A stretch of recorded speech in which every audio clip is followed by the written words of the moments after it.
A very good morning to all of you. I am Dr. Ranjita and you all are welcome to Zumexa classes. आज के इस lecture में हम लोग पढ़ने जा रहे हैं हिस्ट्री एनसीईआरटी। तो हम क्लास 8 की हिस्ट्री एनसीईआरटी को पढ़ रहे हैं। तो इसका चैप्टर नंबर 2 को हम लोग डिस्कस करने जा रहे हैं। जैसा कि मैं आपको हमेशा समझाती हूँ, history NCERTs are very very important for any kind of government exam. तो जितने भी सवाल होते हैं हिस्ट्री से जुड़े हुए, चाहे वो एंशिएंट, मेडिवल, मॉडर्न, किसी भी पोर्शन ऑफ हिस्ट्री से रहें, वो सब के सब जो है हिस्ट्री की एनसीईआरटी से आते हैं। ये चीज़ मैं आपको आपकी अपनी हिस्ट्री एनसीईआरटी पढ़ाते वक्त समझाऊंगी भी, और जैसे जैसे हम अपनी क्लासेस में एडवांस करते जाएंगे हमें बहुत सारे इन्फॉर्मेशन मिलना शुरू हो जाएंगे। तो सिंस ये क्लास 8 का एनसीईआरटी है, तो मैं इसमें सिर्फ वही चीज़ों को डिस्कस करूँगी जो क्लास 8 एनसीईआरटी में मेंशन की गई है। Let's start. अगर आपका कोई स्पेसिफिक सवाल है तो आप मुझे इस ईमेल एड्रेस पर मेल कर सकते हो। ये मेरा इंस्टाग्राम हैंडल है। ये मेरे टेलीग्राम चैनल का लिंक आपको यहाँ पे दिया गया है। इस टेलीग्राम चैनल पर आपको मेरे सभी लेक्चर्स के पीडीएफ मिल जाएंगे, जिनको आप रिवीजन के लिए डाउनलोड कर सकते हो। अगर आप चाहते हैं मेरे बाकी के लेक्चर सीरीज को भी देखना, तो उन सब के लिंक आपको इसी टेलीग्राम चैनल पर मिल जाएंगे। जब हम हिस्ट्री पढ़ते हैं तो हमें एक जो सबसे अच्छी अप्रोच होती है, हम मतलब उसमें टाइमलाइन को फॉलो करते हैं। हिस्ट्री का मतलब होता है टाइम्स एंड डेट्स। तो अगर आप बात करते हैं हम एंशिएंट हिस्ट्री की, तो वो 5 लाख मिलियन BC ईयर से 2 लाख मिलियन BC ईयर, जो 2 मिलियन BC ईयर से लेके 700 AD तक जाती है। ओके, देखिए 5 मिलियन ईयर्स या 2 मिलियन ईयर्स, ये बहुत ज़्यादा डिफरेंस क्रिएट नहीं करता है जब हम हिस्ट्री की बात करते हैं। ये वो हिस्ट्री की बात हो रही है जो प्री हिस्ट्री थी। मेडिवल हिस्ट्री की बात करते हैं तो 700 AD से लेके 1000 AD तक, लेट मेडिवल 1000 AD से 1857, और मॉडर्न हिस्ट्री जो है हम पढ़ रहे हैं 1857 से लेके 1947 तक। तो ये एक ब्रीफ टाइमलाइन था। इस चैप्टर में हम लोग क्या क्या पढ़ने जा रहे हैं? इस चैप्टर में हम बेसिकली पढ़ने जा रहे हैं ओवरव्यू देखेंगे हम, इंट्रोडक्शन, ईस्ट इंडिया कैसे कंपनी यहाँ पर आती है, East India company begins trade in Bengal, कैसे ट्रेड बिगिन करती है, बैटल्स कैसे होते हैं, बैटल ऑफ प्लासी कैसे होती है, नवाब्स किसको कहा जाता था, कंपनी का रूल कैसे एक्सपैंड होता है, टीपू सुल्तान के साथ कौन कौन से वॉर होते हैं, क्यों होते हैं, वॉर विद मराठा को डिस्कस करेंगे, पैरामाउंसी कैसे हमने एस्टैब्लिश की ईस्ट इंडिया कंपनी ने, डॉक्ट्राइन ऑफ लैप्स को डिस्कस किया जाएगा, न्यू एडमिनिस्ट्रेशन कैसे कंपनी ने अपना एस्टैब्लिश कर दिया, और कंपनी की आर्मी, और ये सब चीज़ों के बारे में हम बात करेंगे। So this is chapter 2 of class 8। अगर हम बात करते हैं मुगल एम्परर की, अगर हम मुगल एम्परर्स की बात करते हैं, हम कब से शुरू करें? रफली 1857 से हमने इसको शुरू किया, 1857 के आसपास, और उसके पहले वाले पीरियड को हम पढ़ रहे हैं मॉडर्न इंडिया। क्योंकि मॉडर्न इंडिया को एकदम से हम जंप नहीं कर सकते ना, 1857 से ये हुआ, उसके पहले वाले 20, 30, 50 सालों में क्या हो रहा था ये आपको समझना पड़ेगा।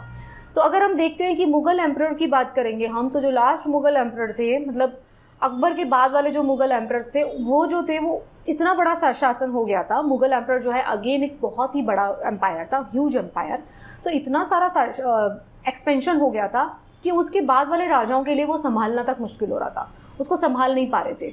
तो जब ग्रेट मुगल एम्परर्स चले जाते हैं, Aurangzeb and many Mughal governors and big zamindar arrested their authority and established regional kingdom. अब होता क्या है, जब लेटर मुगल्स आ जाते हैं, जो ग्रेट मुगल्स थे, जो लेटर मुगल्स थे, उनके बीच में एक स्टार्क डिफरेंस आपको देखने को मिलेगा, उनकी कैपेबिलिटीज़ में, उनकी क्वालिटीज़ के अंदर। तो जो लेटर मुगल्स थे वो अपनी अथॉरिटी को उस तरीके से इस्टेब्लिश नहीं कर पा रहे थे। तो जो लोकल नवाब होते थे, ज़मींदार होते थे, उन्होंने क्या किया, अपने आप को पावरफुल घोषित कर दिया। ऑब्वियसली बात है कि जो लोकल नवाब होते हैं और जो ज़मींदार होते हैं वो उस लोकल एरिया पे रूल करते हैं, तो वहाँ की जो लोकल पॉपुलेशन होती है वो उन्हीं की बात सुनती है। ये बिल्कुल वैसा ही है कि अगर मान लीजिए प्राइम मिनिस्टर या प्रेसिडेंट जो है सेंटर में बैठ के एक छोटी छोटी जो कॉन्स्टिट्यूएंसीज हैं उनके ऊपर होल्ड नहीं बना सकते हैं। उनके ऊपर किसका होल्ड होता है? वहाँ के लोकल MLA का होल्ड होता है, क्योंकि वो उनके साथ डे टू डे इंटरेक्शन करता है। सेम यहाँ पर हो रहा है, जो नवाब और जमींदार हैं वो ज़्यादा पावरफुल हो गए, क्योंकि लेटर मुगल्स जो थे वो कम पावरफुल थे। सेकेंड हाफ जब तक आता है 18वीं सेंचुरी का, new political power start emerging. अब क्या हो रहा है, ब्रिटिश जो थे, अब आप ये समझने की कोशिश करिए, जब ब्रिटिश आ रहे हैं या यूरोपियन पावर्स आ रही हैं हमारे कंट्रीज़ में, हमारे कंट्री में, अफ्रीका में और नॉर्थ ईस्टर्न ईस्ट जो आसियन जो कंट्री है वहाँ पे जब जा रही हैं, तो उसका कारण क्या था? उसका कारण था कि उनके कंट्री में इंडस्ट्रियल रिवोल्यूशन आ चुका है। यूरोपियन कंट्रीज़ की मैं बात कर रही हूँ। तो इंडस्ट्रियल रिवोल्यूशन आने की वजह से वो लोग जो है मशीन्स पे काम कर रहे हैं। अब मशीन्स पे जब आप काम करते हो तो आपका प्रोडक्शन बढ़ जाता है और आपका टाइम कंजम्पशन कम हो जाता है। तो वो जो वक्त जो कि आप अभी छोटा लेबर करने में लगाते थे, अब आपके पास वो सरप्लस वक्त हो गया। जब आपके पास एक्स्ट्रा वक्त होता है तो आप उसको पॉजिटिव भी कर सकते हो, नेगेटिव भी कर देते हो। तो पॉजिटिव ये था कि भाई वो लोग अपना एक्सपेंशन शुरू किया, उन्होंने घूमना शुरू किया, है ना।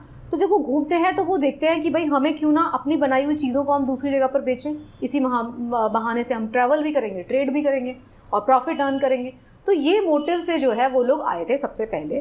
तो जब ब्रिटिशर्स आते हैं, originally Britishers were not interested in acquiring any territory. तो ये आपको समझना पड़ेगा, उनका कोई मकसद नहीं था हमारी टेरिटरी को अक्वायर करने का। उनका सिर्फ और सिर्फ एक छोटा सा मकसद था कि उनको ट्रेड करना है। ट्रेड करेंगे, वो अपनी चीज़ें बेचेंगे, उसके बदले में पैसा मिलेगा जिससे कि वो रिच हो जाएंगे। ठीक है, धीरे धीरे जो है वो वास्ट एम्पायर के मास्टर्स बने। तो हम इस चैप्टर में यही सब देखने वाले हैं कि ऐसा क्या हुआ कि वो सिंपल ट्रेड करने आए थे और वो हमारे रूलर्स बन गए, हमारे ऊपर रूल करना उन्होंने शुरू कर दिया। अब ये देखिए बहादुर शाह, ये पेंटिंग है, बहादुर शाह जवर और उसके बेटे जो हैं उसको अरेस्ट कर लिया जा रहा है और उसके बाद इनको रंगून भेज दिया जाएगा। ओके, तब हम बात करते हैं, देखिए ईस्ट इंडिया कंपनी जो है आती है फोर्स में। ईस्ट इंडिया कंपनी को ईस्ट इंडिया कंपनी क्यों कहा गया? आप ये देखिए ब्रिटेन कहाँ पर है इस मैप में, आप देखने की कोशिश करिए। ये देखिए ये यूके है, यूके से इनको ईस्ट में जाना था, इस तरफ इनको जाना था। तो इसलिए जो कंपनी को चार्टर दिया गया कि आप जाके ईस्ट में ट्रेड करिए, तो इसलिए उसको ईस्ट इंडिया कंपनी कहा गया। तो 1600 में क्या हुआ था, ईस्ट इंडिया कंपनी को acquire charter from queen Elizabeth. जो वहाँ की क्वीन थी एलिजाबेथ, उन्होंने उनको एक चार्टर देती हैं। वो बोलते हैं कि आप ईस्ट में जाइए और जाके ट्रेड करिए। कौन सी ये बात हो रही है? ये वो सब बातें हो रही है जबकि इंडस्ट्रियल रिवोल्यूशन आ रहा है और सरप्लस प्रोडक्शन होना शुरू हो गई। तो उन्होंने कहा कि ठीक है, आप ईस्ट में जाइए, ट्रेड करिए वहाँ पर। तो जो रॉयल चार्टर है वो could not prevent the other companies from entering Indian market. अब ये तो रॉयल चार्टर किसको मिला? यूके वाली कंपनी को, मतलब ब्रिटिशर्स को मिला। लेकिन आप बाकी के लोगों को तो नहीं रोक सकते, डच को नहीं रोक सकते, फ्रेंच को नहीं रोक सकते, इन सबको, पुर्तगीज़ को नहीं रोक सकते।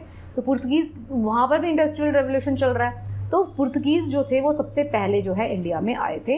ये एक फैक्ट है जो कि एनसीईआरटी से आपको मिलेगा, क्लास 8 की एनसीईआरटी से। तो पुर्तगीज़ जो थे वो यहाँ पर आए ट्रेड करने के लिए, सबसे पहले वो आए। By the time English came to India, Portuguese settled in Goa. तो जो पुर्तगीज आए थे इंडिया के अंदर, पहले आए थे, उनको गोवा बहुत पसंद आ गया। तो गोवा में सेटल हो चुके थे वो। जब तक इंग्लिश आते हैं तो गोवा में उनको पुर्तगीज सेटल मिलते हैं। तो आप देखिएगा, जब ब्रिटिश ईस्ट इंडिया कंपनी यहाँ पर आती है तो उन्होंने अपना सेंटर कहाँ पे बनाया? उन्होंने बंगाल में अपना सेंटर बनाया। ऐसा क्यों किया उन्होंने? वो चाहते, तो ये देखिए इंडिया की जो वेस्ट कोस्ट है वो उनके लिए नियरर थी, वो यहाँ से चले आते, लेकिन वेस्ट कोस्ट उनको ऑक्यूपाइड मिली। पहले जो उनसे लोग आ चुके थे, जैसे कि कौन थे? पुर्तगीज़ वहाँ पे ऑलरेडी एस्टैब्लिश हो चुके थे और जो लोग उनसे पहले आए थे उन लोगों ने उसको एक्वायर कर रखा था। साथ में एक चीज़ और देखने को मिलेगी, जो हमारे सूरत वाले जो मर्चेंट्स थे इंडिया के, उनका भी अच्छा खासा होल्ड था वेस्ट कोस्ट पर। तो उन्होंने वेस्ट कोस्ट पर उसको एंटर नहीं करने दिया ईस्ट इंडिया कंपनी को। तो मेरी कही हुई एक एक बात जो मैं इस लेक्चर में आपको बोलूँगी, ध्यान से आप सुनते रहिएगा, आपको यही चीज़ें याद होती रहेंगी। एक तो हमारे मर्चेंट्स थे और दूसरे पुर्तगीज़ आ चुके थे। तो इस वजह से ईस्ट इंडिया कंपनी को वेस्ट कोस्ट पे जगह ही नहीं मिलती है, इसलिए वो जाके ईस्ट कोस्ट पे जाते हैं और बंगाल में अपना एस्टैब्लिश करते हैं सेंटर। 17th सेंचुरी में क्या हुआ था? Dutch too were exploring, Dutch भी आ चुके हैं। फिर क्या होता है, अलग अलग डिफरेंट पावर्स आ जाती हैं वो इंडियन ओशन में, फ्रेंच भी आ जाते हैं, वो एस्टैब्लिश करने की कोशिश करते हैं। डिफरेंट यूरोपियन पावर की वजह से अब क्या होता है, अब आप एक चीज़ समझने की कोशिश करिए, ये सारे के सारे लोग कौन हैं? ये सब लोग जो उस टाइम पे आए थे, ये सब के सब लोग थे व्यापारी, ये व्यापार करने आए थे। अब आपका व्यापार सबसे अच्छा कब चलता है? एकदम सिंपल सी कॉन्सेप्ट है, अगर आपका व्यापार आपको अच्छा चलाना है तो मार्केट में आपकी मोनोपोली होनी चाहिए। कंपटीशन कम रहेगा तो आपका व्यापार, मतलब आप जितना प्राइस कोट करेंगे उतना ही चलेगा। अगर आपको बहुत सारे प्लेयर्स हो जाएंगे तो आपको अपने प्राइस रिड्यूस करने पड़ेंगे। तो यही हो रहा था। अब ये व्यापार करने आए थे, similar kind of goods European countries के पास भी थी, तो वो जो है अपने आप को इनका राइवल, मतलब दूसरों को इनका अपना राइवल समझते थे। तो फ्रेंच जो थे, डच जो थे, पुर्तगीज़ जो थे, सब वो ब्रिटिशर्स के राइवल हैं, आपस में एक दूसरे के राइवल्स हैं। व्यापार करने आए हैं तो अब सबसे अच्छा क्या तरीका है? सबसे अच्छा तरीका है कि इनकी जो शिप्स हैं उसको डुबा दो, उनका जो ट्रेड करने का तरीका है उसको ख़त्म कर दो, इनको एलिमिनेट कर दो, तभी आपका व्यापार अच्छे से चलेगा। So the only way of trading was could flourish at this juncture bye eliminating the rival companies. तो इन्होंने क्या किया? एक दूसरे को एलिमिनेट करना शुरू किया। इन्होंने क्या किया? एक दूसरे के साथ फाइट्स शुरू की, एक दूसरे के शिप्स जो होते थे उसको डुबा देते थे ओशन के अंदर ही। They attempt to carry out profitable trade also led to the conflict with rulers. अब जो यहाँ के जो राजा थे उनको जाके ये अप्रोच करते थे कि भाई, जैसे आपके पास वो लोग नहीं आते हैं, बैंक का क्रेडिट कार्ड ले लो, HDFC भी आएगा, कैनरा बैंक भी आएगा, हमारा ले लो, हमारा ले लो। फॉर एग्जाम्पल आप तो उसके लिए एक राजा ही हैं क्योंकि आप उसके सर्विसेज को यूज़ करने जा रहे हैं। तो इसी तरीके से जो ट्रेडर्स जो थे, वहाँ के जो नवाब होते थे, जो राजा होते थे, उनसे जाके मिलते थे अलग अलग लोग और उनको परसुएड करने की कोशिश करते थे। वहाँ पे भी कन्फ्लिक्ट होते थे। अब क्या होता है, ईस्ट इंडिया कंपनी जो है बिगिन ट्रेड इन बंगाल। ऐसा क्यों करते हैं? मैंने आपको बताया क्योंकि वेस्ट कोस्ट ऑलरेडी ऑक्यूपाइड है। तो फर्स्ट ईस्ट इंग्लिश कंपनी जो होती है वो सेटअप होती है बंगाल में। फैक्टर्स किसको कहा जाता है? फैक्टर्स जो है ट्रेडर्स जो होते हैं कंपनी के, जो कंपनी में ट्रेड किया करते थे, उन लोगों को फैक्टर्स कहा गया था। इसको आप ज़रूर याद रखिएगा, this could be asked in your question. जैसे जैसे ट्रेड एक्सपेंड होता है, अब क्या होता है, ट्रेड एक्सपेंड होता है तो कंपनी परसुएड करती है मर्चेंट्स और ट्रेडर को, क्या बोलती है कि भाई आप जो है फैक्ट्रीज जहाँ पर है वहीं पे सेटल होने की कोशिश करो, क्यों आपको मूवमेंट करना है इधर उधर। तो उनको परसुएड किया जाता है कि आप जो है कंपनी जहाँ पे आपकी फैक्ट्रीज है उसी के पास जो है आप अपने घर बना लीजिए, अपने किले बना लीजिए और वहीं पे रहना शुरू करिए। तब जो है बंगाल के अंदर फोर्ट बनाया जाता है। मुगल एम्परर जो है, अब साथ में क्या हो रहा है, मुगल एम्परर उस टाइम पे कौन थे, औरंगजेब। औरंगजेब जो है वो कंपनी जो है ईस्ट इंडिया कंपनी, जो ब्रिटिश की है ईस्ट इंडिया कंपनी, वो औरंगजेब से फरमान ले लेती है। क्या फरमान ले लेती है कि उनको ड्यूटी फ्री ट्रेड करना अलाउड है। अब यहाँ पर एक कैच है जिसमें से क्वेश्चन भी बनता है, जो फ्री ट्रेड का जो फरमान मिला था वो कंपनी को मिला था, लोगों को नहीं मिला था। देखिए कंपनी अलग चीज़ है और कंपनी के एम्प्लॉयज़ अलग चीज़ है। अगर एम्प्लॉयज़ अपना पर्सनल ट्रेड कर रहे हैं, एक कंपनी के नाम पर ट्रेड हो रहा है कि भाई ये टाटा टी बिक रही है, एक हो सकता है टाटा टी का एक एम्प्लॉय टाटा टी का लेबल ना लगाए, वहाँ से चाय उठा के ले आए और बोले कि ये वाली खरीद लो, और बोले कि भाई क्योंकि कंपनी को मिला हुआ है फरमान तो मुझे भी मतलब फरमान मैं भी टैक्स पे नहीं करूँगा। तो ये आपको समझना पड़ेगा, फरमान जो था कंपनी को मिला था, ना कि इंडिविजुअल्स को। तो ड्यूटी फ्री ट्रेड का फरमान मिलता है औरंगजेब से। अब होता क्या है कि कंपनी के जो ऑफिशियल्स होते हैं, करप्शन तो हर जगह पे है, वो क्या करते हैं, जैसा मैंने आपको बताया, कंपनी का सामान अपने नाम से बेचने की कोशिश करते हैं, लेकिन उनको फ्री ट्रेड नहीं था। तो यहीं से कन्फ्लिक्ट शुरू होता है। Duty free trade was granted to company but not to officials carrying out trade on the side. तो यहाँ से करप्शन भी बढ़ती है और यहाँ से क्या होता है, यहाँ से कन्फ्लिक्ट भी स्टार्ट होते हैं। ये देखिए, ये उस टाइम का पेंटिंग बनाया गया है कि मद्रास के अंदर आपको जो है बहुत सारे शिप्स यहाँ पे दिखाई देंगे। कौन सी कोस्ट है, मद्रास भी ईस्ट कोस्ट है इंडिया का, तो ईस्ट कोस्ट पे ये सब लोग आ रहे हैं। अब ये बात हो रही है कि how trade led to battles, किस तरीके से लड़ाइयों में जो ये जो व्यापार कर रहे थे ये लोग, ये लड़ाइयों में कैसे बदल गया। तो कन्फ्लिक्ट हुए किस किस के बीच में हो रहे हैं, nawabs of Bengal and company intensify हो गए हैं। अब जब तक लास्ट मुगल एम्परर था, औरंगजेब की बात करते हैं, तो औरंगजेब के बाद क्या होते हैं, अलग अलग नवाब पावरफुल हो गए, ये हमने पढ़ लिया। अब जो नवाब पावरफुल हो गए वो कहते हैं कि भैया तुमको फरमान दिया था औरंगजेब ने, औरंगजेब अब फरमान देके चले गए हैं इस दुनिया से, अब हमें क्या पता, हमें तो तुम इतना ज़्यादा तुमको ड्यूटी फ्री ट्रेड करने के लिए दे दिया, हमें तो बहुत नुकसान हो रहा है, तुमको टैक्स पे करना पड़ेगा। तो नवाब जो थे बंगाल के, उन लोगों ने कंपनी को बोलना शुरू किया कि भैया तुम लोगों को पे करना पड़ेगा टैक्स। अब कंपनी बोलती है प्रॉफिट ही तो चाहिए था कंपनी को, कंपनी बोलती है हम टैक्स नहीं पे करेंगे। यही जो था एक प्रॉब्लम का कारण बन जाता है। डेथ जब हो जाती है बंगाल के नवाब की, तो अलग अलग बंगाल के लास्ट मुगल एम्परर की डेथ हो जाती है, तो बंगाल के अंदर मुर्शिद अली खान आते हैं, अलीवर्दी खान आते हैं और सिराजुद्दौला आते हैं, सक्सेशन में आते हैं एक एक करके। तो हमारी जो बैटल ऑफ प्लासी की हम बात करेंगे तो वो सिराजुद्दौला से बात करेंगे, राइट। आपको पहले समझना पड़ेगा कॉन्सेप्ट क्या था। कॉन्सेप्ट यही था कि भाई औरंगजेब फरमान देकर चले गए, नवाब बोलते हैं कि भाई हमें बहुत नुकसान हो रहा है, तुमको टैक्स पे करना पड़ेगा, कंपनी कहती है हम टैक्स पे नहीं करेंगे। तो ये सारी चीज़ें चल रही हैं। अब क्या होता है, नवाब क्लेम करते हैं कि कंपनी जो है उनको बंगाल को उसके प्रॉफिट से डिप्राइव कर रही है। तो कंपनी क्या कहती है कि नहीं, कि जो डिमांड जो है लोकल ऑफिशियल्स की वो अनजस्ट डिमांड है, ये अनड्यू डिमांड्स कर रहे हैं हमको। कंपनी को साथ में और क्या लगता है कि भैया अगर ये नवाब ही ना रहें तो हमारा ट्रेड जो है ज़्यादा अच्छे से फ्लरिश करेगा। तो अगर हमारी ड्यूटीज़ रिमूव कर दी जाए, जो भी ये नवाब हमसे मांगते हैं, अगर वो सब हटा दी जाए तो हमारे को ज़्यादा प्रॉफिट होगा। तो इसकी वजह से होती है बैटल ऑफ प्लासी। तो अब बैटल ऑफ प्लासी में होता क्या है हम ये जान लेते हैं। अभी तक आपको बिल्कुल कुछ भी कन्फ्यूजन नहीं है, एकदम सिंपल सी चीज़ें हम बता रहे हैं। अब बैटल ऑफ प्लासी में क्या होता है, अब सिराजुद्दौला आ गए हैं, मुर्शिद अली खान, अलीवर्दी खान के बाद आ गए सिराजुद्दौला, थर्ड नवाब आ गए। अब सिराजुद्दौला जो है, सिराजुद्दौला कहते हैं कि नो, वो स्ट्रिक्ट रहे होंगे, उन्होंने कहा नो, कंपनी जो है बहुत ज़्यादा प्रॉफिट ले रही है और टैक्स पे नहीं कर रही है, ऐसा मैं नहीं चलने दूंगा, तुम लोग को टैक्स पे करना पड़ेगा। ये बात हुआ।